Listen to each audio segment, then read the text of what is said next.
Hi chaps and chapettes, welcome to this very belated video. I was going to do Blogmas, but then stuff happened basically. December's been quite busy for me. Today I've got a massive 10k game, I think. Are we going 10k aside? I can't remember actually. Might be 9. Anyway, I'll take some photos maybe and do a bat rep later on, so that'll be quite cool. This video is kind of like a wrap up of 2024, which is getting on for a year since it released. I think it released like, when was it? End of January, I think, this year. And I'm going to talk about plans for the future. Well, for the channel. So I suppose the first thing to talk about is I've watched Mountain Miniatures like 1 year on video, and actually I agree with most of what he said, which is nice. Not so go and watch those. I quite like his comments on skirmishes are accurate in that skirmishing is it's not OP. It's just a bit confusing, really. So if you look at, for instance, what happens when you charge a skirmishing unit? I mean, I think what ought to happen is when you declare a charge on a skirmishing unit, it must form up into an open order unit, and then you proceed to essentially make charges against that unit at that point. And then, if that unit wants to get back into skirmishing, it then has to spend a full turn reforming out of open order. Or maybe, I don't know, every model can move into skirmishing, but they can't march or charge, basically. And the skirmishing unit, unless it already has the open order keyword, can't then, reform or whatever. I mean, how that would affect Bretonians is I guess they'd have to spend a full turn. The Peg Knights would have to spend a full turn. Well, they could move back into skirmishing, I guess, or they could spend a full turn reforming into Lance. I think that would help a lot, because it would mean that you'd have to be quite careful, especially with Peg Knights, because they'd have to form up. I mean, they can form up to receive a charge, can't they? I think as well, like, charging from skirmishing makes a lot of sense. I don't like the concept of like models just dying. I find that weird. And I'm not averse actually to skirmishers being able to form up into essentially some line hammer formation when they charge. I don't see that as being particularly a problem, because if you think about it, in reality, that kind of line hammer setup is designed to be a proxy for basically models wrapping round units, which used to be a thing of, was that 5th or 6th, where essentially if you won a round of combat you could take 4 models from the back and put them around the unit, like to sort of show that you're encircling the unit, or you could expand your frontage a bit or whatever, which was cool, but a bit of a nightmare to manage, to be honest. Yeah, it was just a bit faffy. So the line hammer thing and the fighting rank is designed to kind of give you those advantages, but yeah. So anyway, skirmishes I think are a bit of a problem at the moment. I think magic's a bit of a problem, but that's going to be FAQ'd, isn't it? So I hear, in January, when they're going to limit armies to being like 1 level 4 wizard, which is pretty cool. I mean, personally, I'd go back to, I think, was it 6th, where you had like 1 Lord level model in your army? And I'd much rather we go back to that. So you have like essentially 1 combat lord, or you have 1 level 3/4 wizard in your army, maybe, or maybe 1 per 1,000. I don't know. That still wouldn't work, would it? I'm just thinking off the top of my head. Yeah, I don't know. I don't really know how you'd fix that, to be honest. because magic is just a bit too. It's just a bit much. And I think, in the round, well, is it? No, spamming Pillar of Fire is a bit much. There's a lot of magic missiles that are quite effective.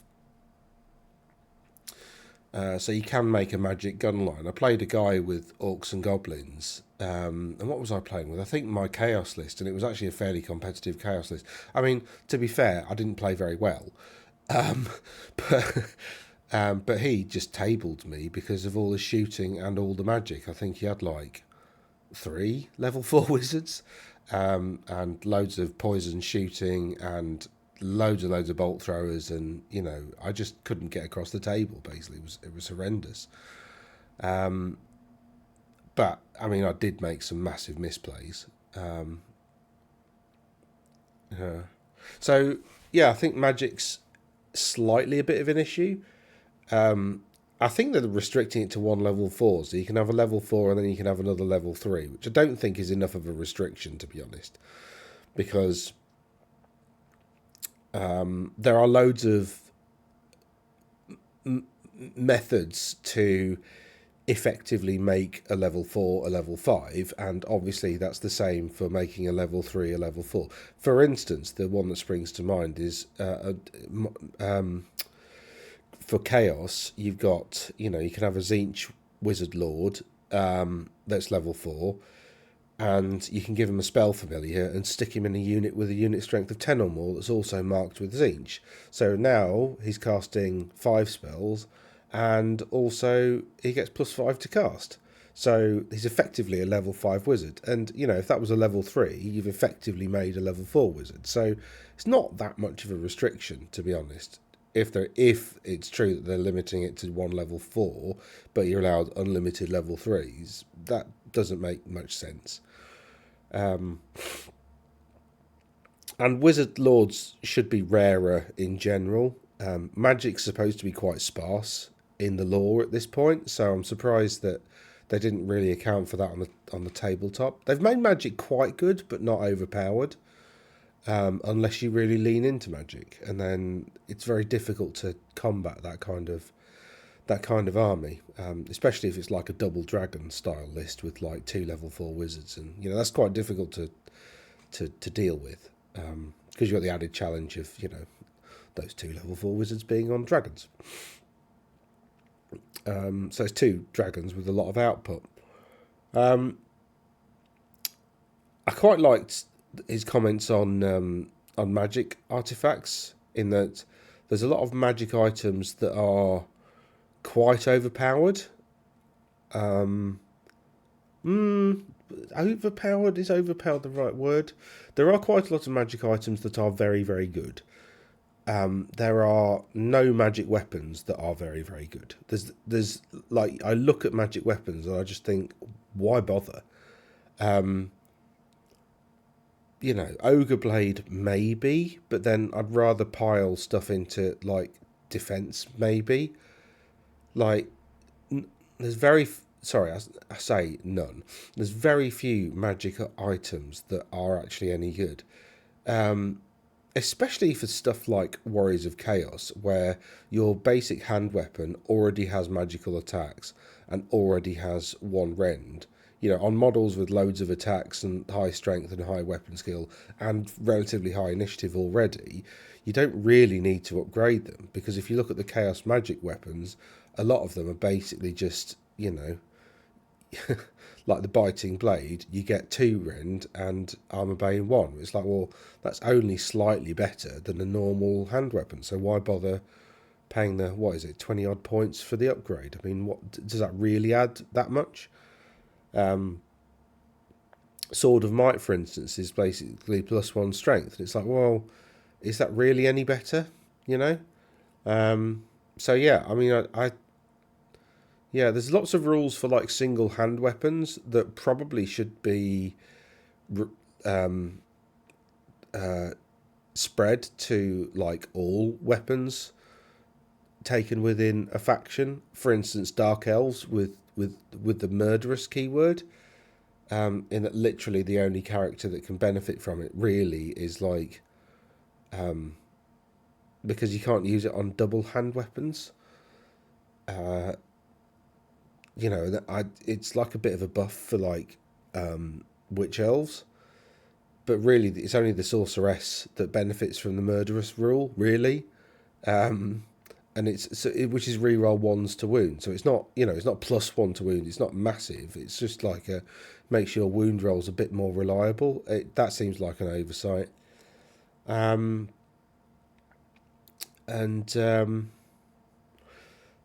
yeah, I think the Lizardman one as well, that feels like it should be applied to like Saurus spears as well as Saurus hand weapons. That one feels, because I think that one just gives you an AP of 1, which, bearing in mind they're all strength 4,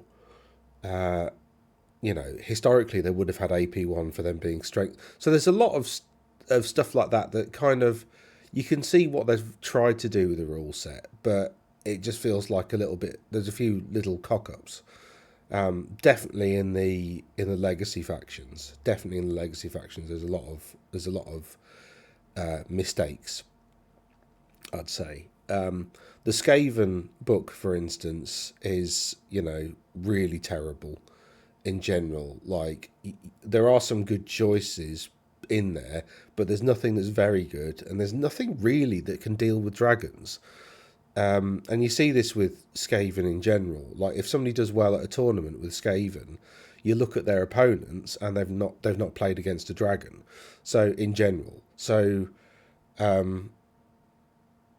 Ed Fawcett of 6++ probably has a different, because he's taken them quite a lot, hasn't he? And he's done quite well with them. But still, the Skaven are in a pretty tough place meta wise. But the competitive meta is not like the local, gaming experience for hobbyists. It's good that Games Workshop are supporting the game a bit better than they said they were going to begin with, because it's been quite popular. I wonder how much that popularity has kept up over the last year or so, because I know my enthusiasm's waned, but that's largely because the rugby playing season started. So I've had to focus on that really, rather than content and Warhammer, which has been a bit of a downer really. But never mind. Yeah. What else? Was there something that I think you missed? Yeah, Laws of Magic are okay. I think Pillar of Fire needs looking at. To be honest, that's a bit too good. So either keep the rule set and make it cast on like a 12 or something, or like,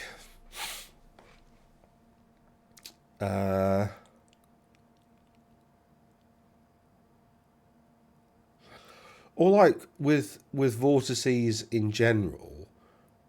I think they missed a trick to kind of make them a bit higher risk. So, for instance, what you could have is like at the start of your turn, for each vortex a wizard controls, or for each vortex a wizard cast, they must like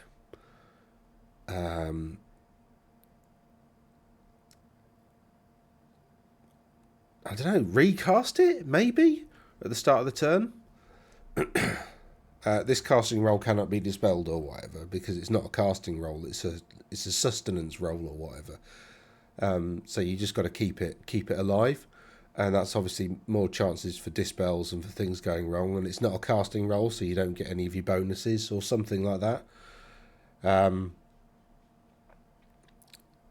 Maybe, I don't know, maybe after the first time that it's been used or something. Just something that makes it a bit more difficult. And obviously you've got to then stay in range of it.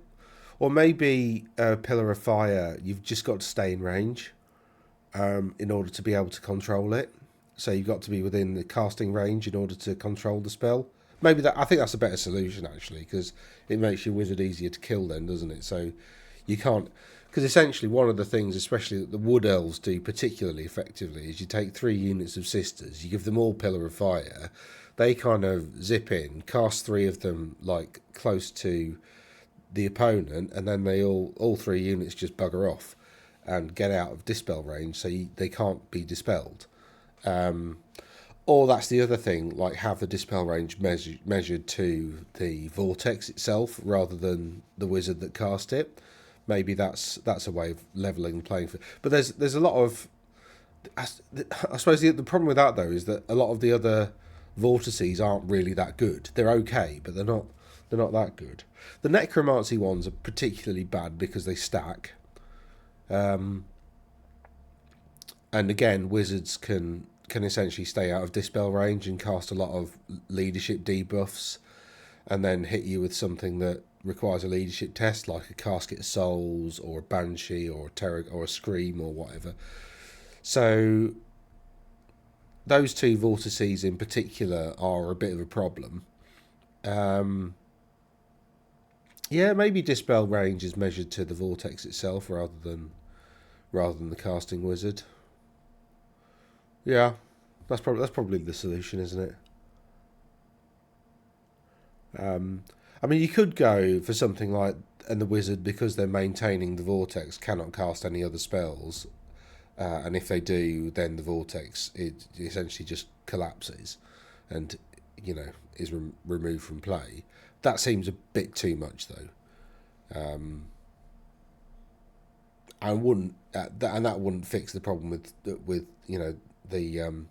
Wood Elf Sisters being able to cast 3 pillars, because then they just wouldn't, they've only got 1 spell, and it's technically a bound spell. So yeah, I guess that's kind of like Magic, isn't it? Those are my thoughts on Magic. And on the meta in general, I need to update my stats and do another meta vid. Apologies, I haven't done that. I should have a few videos out over the next few days. To be honest, I've got a few thoughts. I want to go like faction by faction and talk like, what's working and what's not. Which brings me neatly to my website, which I've been fiddling around with. And actually been getting some art from ChatGPT, which, is interesting because, like, I like doing the prompts. And then, can you do me a dwarf with a huge hammer riding atop some shield bearers facing off against a massive black? You got to be careful how you word things, because if you word things a bit too Warhammery, it actually shuts down and says, "Oh no, I'm not going to draw that for you because it might violate IP restrictions." So it's actually it's quite smart. But that a massive dwarf and a tiny hawk. And I asked it to do like a vampire versus, and then I told it to remove the sword because it just looked janky, so it did. And then I said, okay, can you do that high res? And then it did that, which is like, that is not that at all. Like, that's actually pretty good. I quite like that, but that's awful because this, oh no. And I don't know, like, I asked it to do me some like wizardy jewelry things. It's quite good at this sort of stuff where you got loads of kind of like ethereal effects and like random chaotic kind of, whatever. It's pretty good at this kind of stuff where it's basically just shapes. But when you start to ask it to do anything specific, it just really, really struggles. I got it to do my new logo though, which is pretty cool. I quite like that. That took me a while to get it to, like, some of them are just die elves, high dwarfs, dwarves. I said, like, no text, like this one it did. It's like, I quite like that. And then I said, all right, well, get rid of the text. So it did this and put, I said, no text, more text. It's like, it's yeah, I quite like AI. It's quite funny. It's like it trolls you. Yeah, so the war score's the same as it was last time. So this is the website, it's malignmusings.com. There's the war score. This is like an embedded chart, so you can go in there, you can, it's not got all the data, it's literally got just the scores. I think I saw my name. Look, there I am. It needs to be updated. I'm probably nearly 200th at the moment. But that said, there are, oh gosh, how many? 1799 people who've played in tournaments this year that have met my criteria. I might tighten up the criteria a little bit next year, so we want bigger tournaments, because it's the rule is at least 10 participants and at least 60,000 points have been deployed. So I might tighten that up to, I don't know, 100,000 maybe. I don't know. It depends how restrictive that is. I'll probably keep it, to be honest, because there's a lot of events where they just about managed to get 10 players for a 2K tournament, and those are worth looking at because it's worth looking at the lists.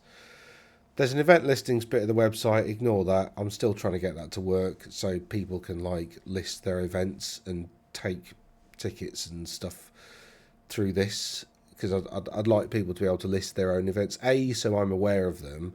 B, so I've got the organiser's contact details. So it's all nefarious and evil. Farming your data for my own purposes so I can report on your tournaments. C, so I can advertise them a little bit for people. And D, so people don't have to pay a lot of money to stuff like Eventbrite. And Eventbrite's awful. Like, it's a really terrible platform for finding things. So I wanted to do something that's specifically useful for Warhammer people to be able to take tickets, but I can't quite get it to work, and my coding isn't great, so that's probably going to take a while. Shop. In the shop at the moment is just a £2.22 donation. If you want to, like, sometimes people feel the need to direct their gratitude towards something, so you know, there you go. If you want to buy us half a coffee or half a pint, as it is nowadays, then you know, you can go there and do that. I don't know. Oh, this is an SEO page that the thing suggested that I do, so that's there. There's a contact. I've got an email address. There's my postal. I don't know why I've put that there, but anyway, if you want to send me anything, and then stats now. That shouldn't be there because I'm sure I've turned that page off because I don't want to be updating this all the time. What I actually want to do is just put the freaking spreadsheet on here so people can just get the data and play with it themselves and like make corrections and amendments and suggestions and all that kind of stuff. I want it to be like a community driven thing.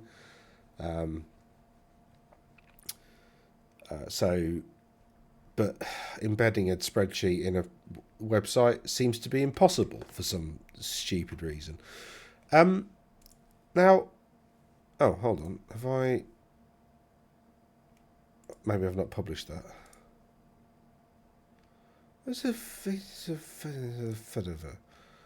I wonder, is it because... I think... anyway, I'm going to be doing some net lists. So this will essentially just look like a blog. Apparently there's 7 pages of entries. Is there? No. What is that block?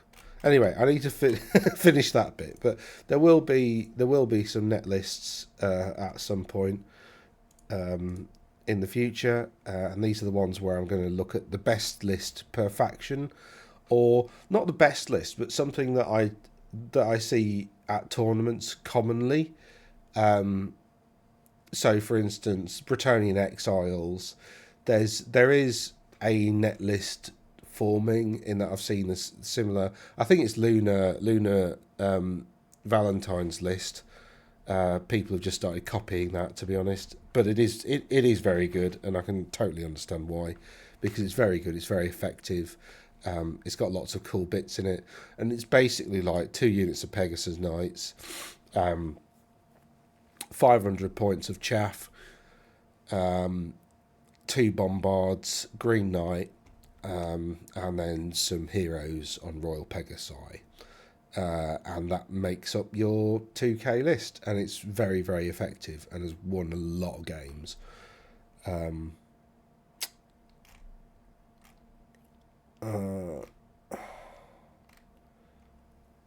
that says published. Okay. So why can't I see it? It's not there. Oh, it's because it's not in the menu, is it? Idiot. Where's menus? WordPress is really good, but like everything isn't always where I think it's supposed to be. I've used other. Where's the bit where you bugger off? Where's the bit where you? Anyway, you don't really care about that. I'll fix that later.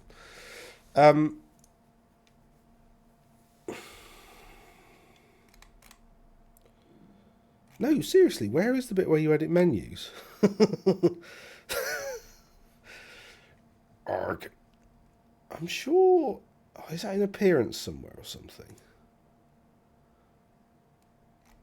No.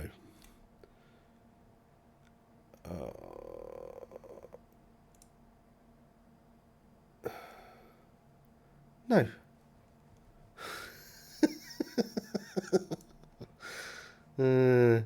Or do I have to click on edit page? Is that the... Anyway, you don't care about that. So, yeah, I hope everybody's having a really good festive period. And stop playing around with it. Go back to thing. Oh, no. Arg! Anyway, well, I'll go through some lists at some point. So anyway, I hope everybody's had a really good festive period. I hope everybody's had a really good year of warhammering with square bases. I'm off to take my fat boys to... basically, we're going to have a big battle. I think Dave, who I've done a couple of bat reps with, he's got Wood Elves, again, unsurprisingly. Playing with Dave and another bloke who's got... called Ian, who's got, I don't think he minds being named, who's got Bretonians, and I'm turning up as a mercenary contingent of ogres. So I've got 2,500 points, and they've got 3,000 something each. So there might be some shenanigans from the ogres. I might switch sides at some point, but shh.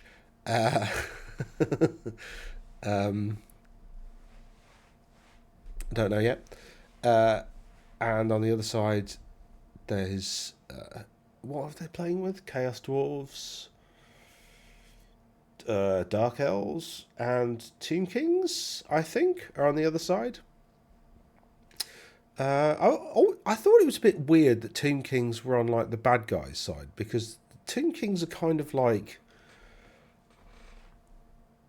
they're not really the bad guys. Yeah, they're all undead, but they didn't really choose that themselves. And, they are allied against chaos. They're quite, they're definitely on the side of order, rather than disorder. So I thought it was interesting that they've painted the Tomb Kings as the bad guys, because they're kind of good in a weird sort of way. They're a big sort of grey area. They're not really evil per se. There's just this big block of the old world that they live in, but they're not really they're territorial within their own territories, but they're not like conquest. They're not interested in it. They're not expansive. That's the word, isn't it? So they're sort of the good guys, but also sort of not. They are undead. So yeah, having them as the bad guys is quite interesting. And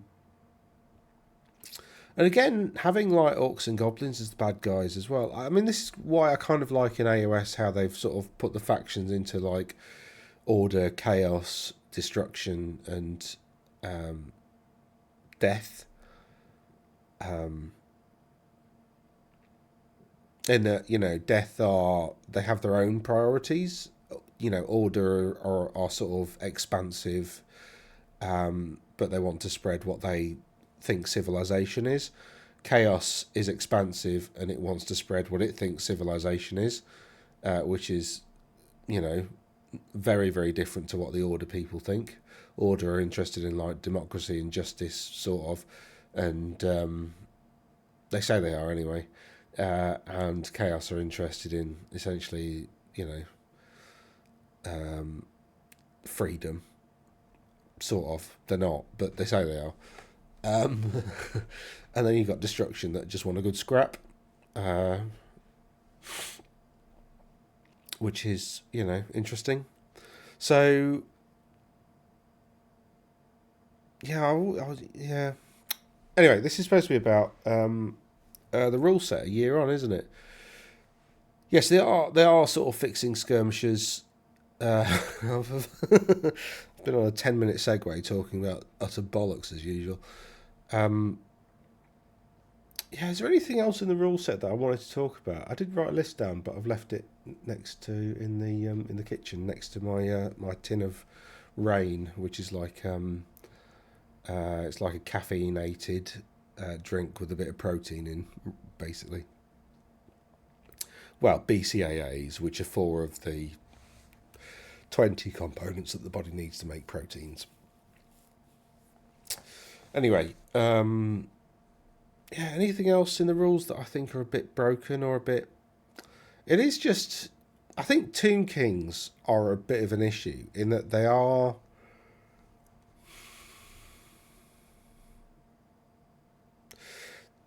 I mean, limiting them to 1 level 4 wizard, I don't think is going to fix the problem. And it's not going to fix the problem of vampire counts either. In that you still can have... you'll still be able to have... So instead of like having 2 level 4 wizards, you're going to have a level 4 necromancer, a level 3 necromancer, and a couple of level 2s, If you change that, if they change it so it's, say you're only allowed 1 lord level, you just have 3 level 2s and 1 level 4. And the net effect in terms of like rezzing stuff would be the same.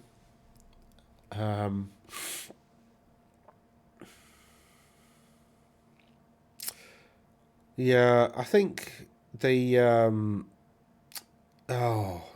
thing that allows you to res twice every single turn is broken. The Tomb Kings have 1 that allows you to use Arise, which is like their resurrection invocation of Nehek sort of thing. You're allowed to do that twice in your like command phase, once per game, whereas the artifact that the magic item that vampire counts have got allows you to do it every single turn. So that's broken. Because you put that on a level 4 and you've basically got like 8 plus 2d3 zombies coming back every turn. So that's essentially, your unit of 20 odd zombies is now like 30 odd. Some people don't like zombies being able to res past their starting number. Personally, I agree. I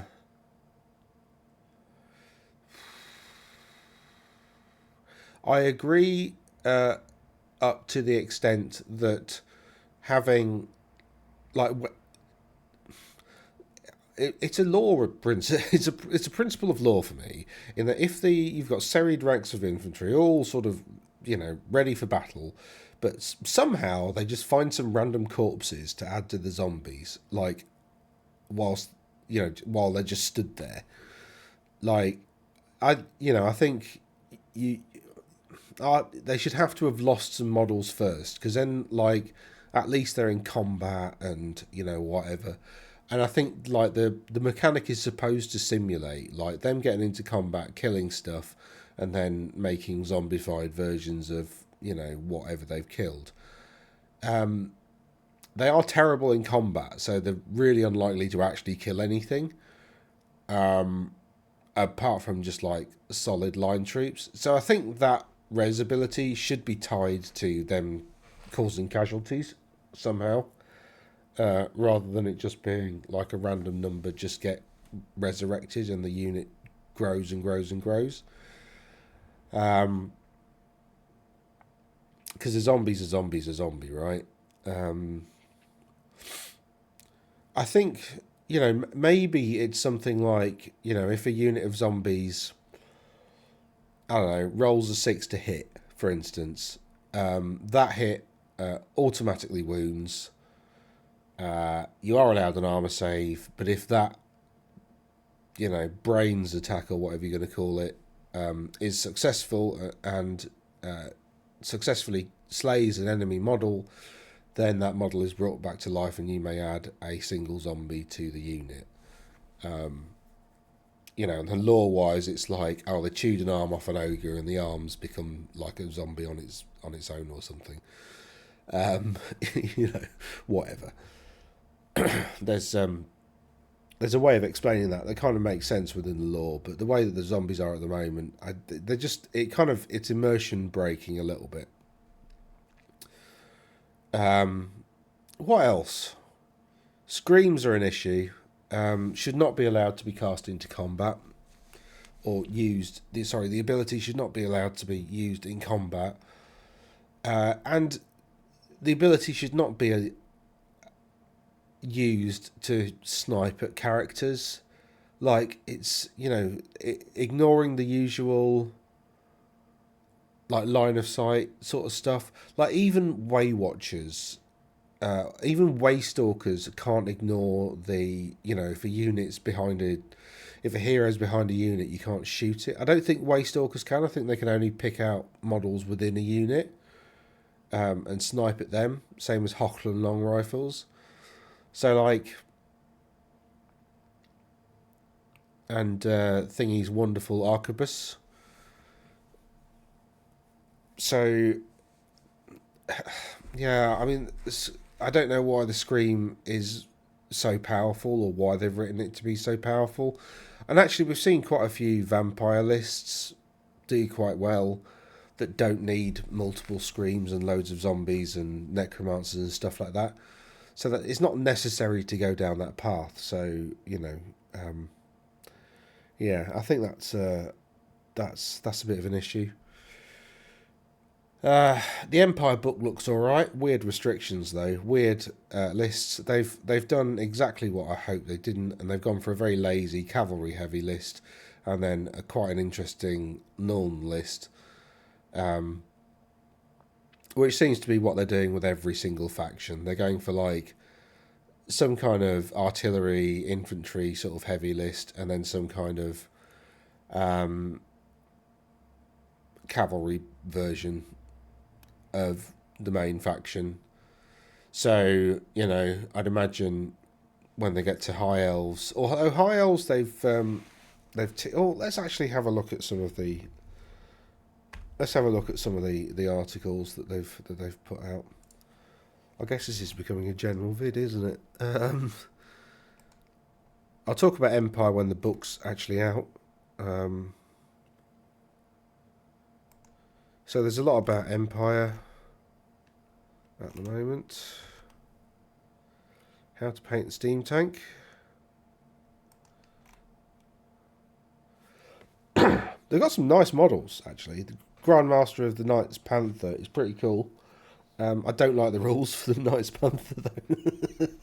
So I like the rules for the Knights of Moor. They're quite cool.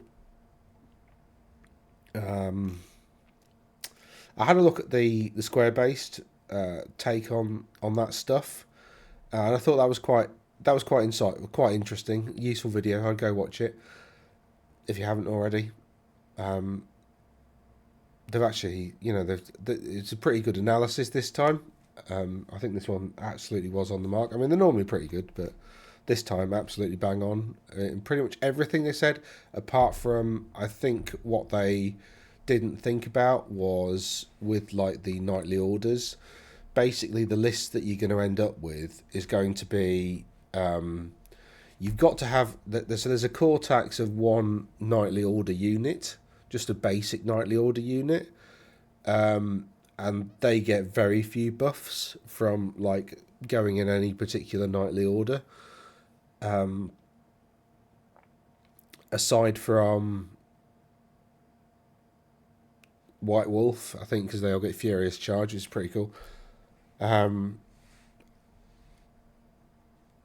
yeah, but what your army's going to look like in actuality is that core MSU, nightly order unit with like I think five's the minimum. You might not even give it a command.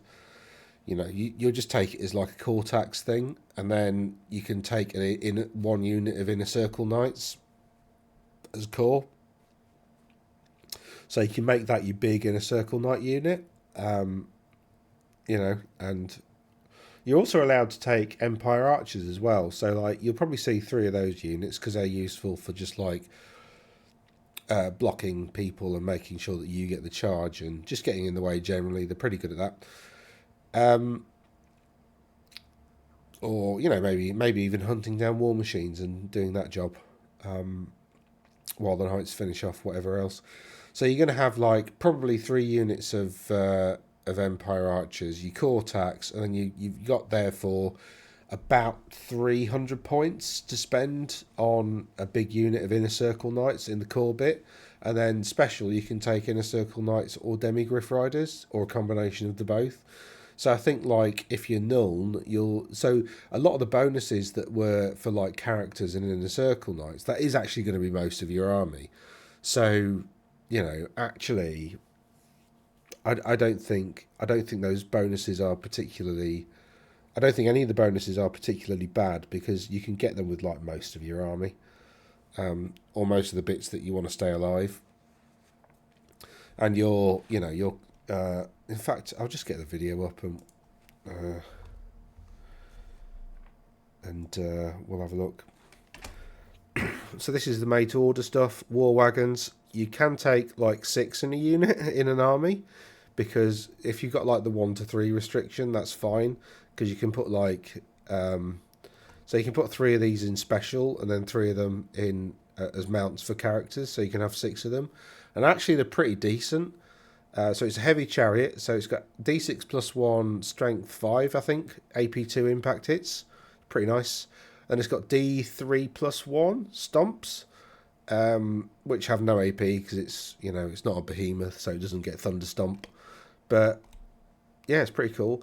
They've spent actually a bit of time like going over these models, removing all like the Karl Franz imagery, which is pretty cool. So that's still actually the old Karl Franz model.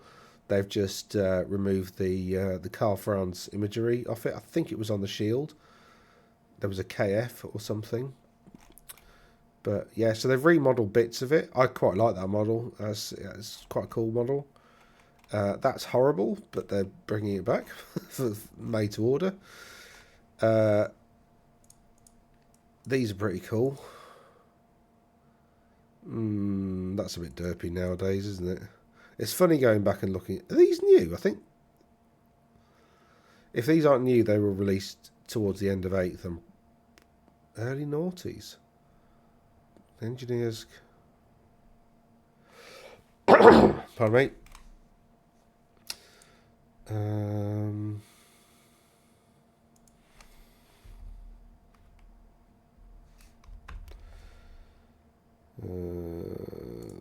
He's got a couple of special rules, but yeah, I've been flicking backwards and forwards because yeah, so like the Order of the White Wolf, for instance, you get like a 5 at ward save against. So let's see if I can find Knights of Moor. Here we go. So you get Hatred, Undead, and this is where I disagree with these guys. I think Moor's pretty cool because Tomb Kings and Vampire Counts are at the top of the meta. So you're likely to come up against Undead if you're going to a tournament, for starters. So Hatred Undead is pretty massive,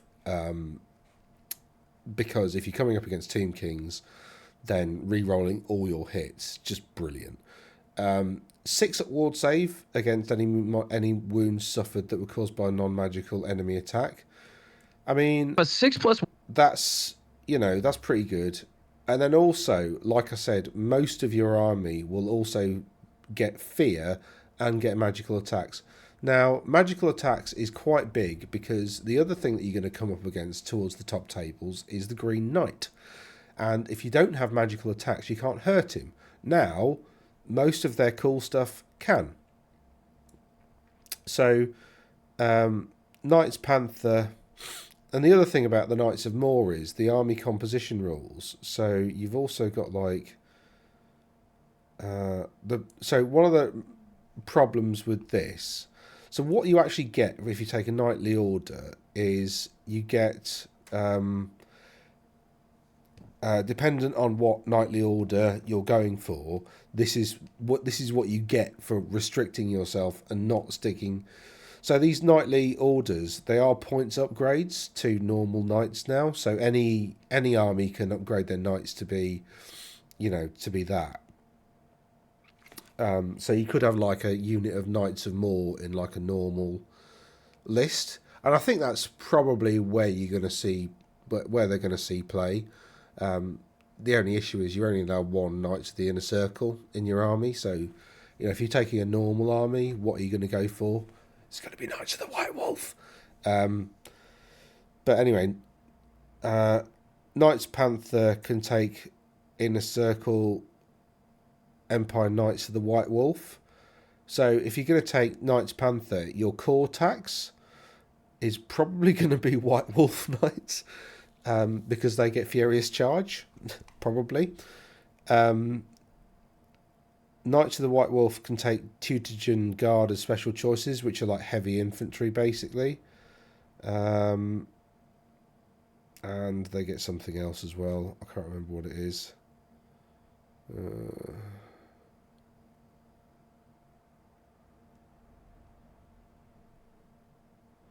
Bloody potato cam. Here we go. And Free Company Militia. Whatever.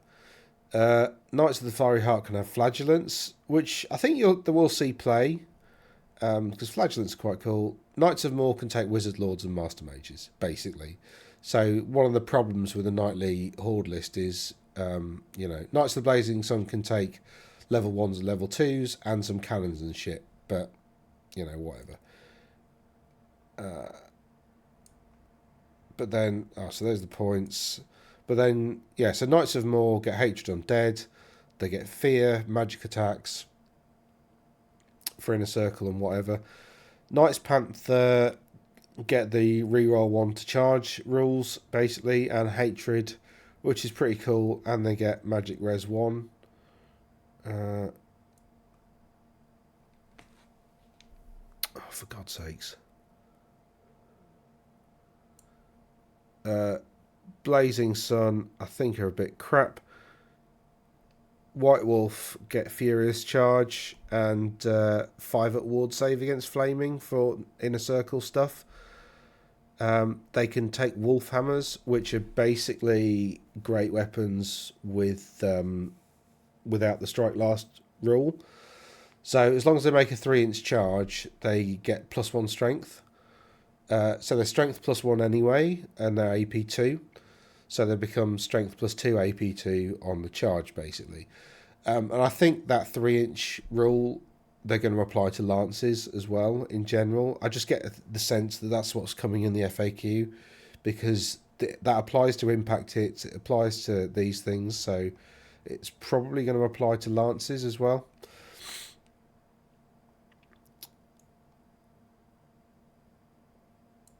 So, fall back in good order. If you roll low, then, then you can blunt their lances by not falling back so much. Fiery Heart Knights are pretty cool, because reroll hits and wounds, so that will be all your knights, pretty much, apart from, again, that tax. And Fiery Heart can take some Flagellants that can hold up a flank, or,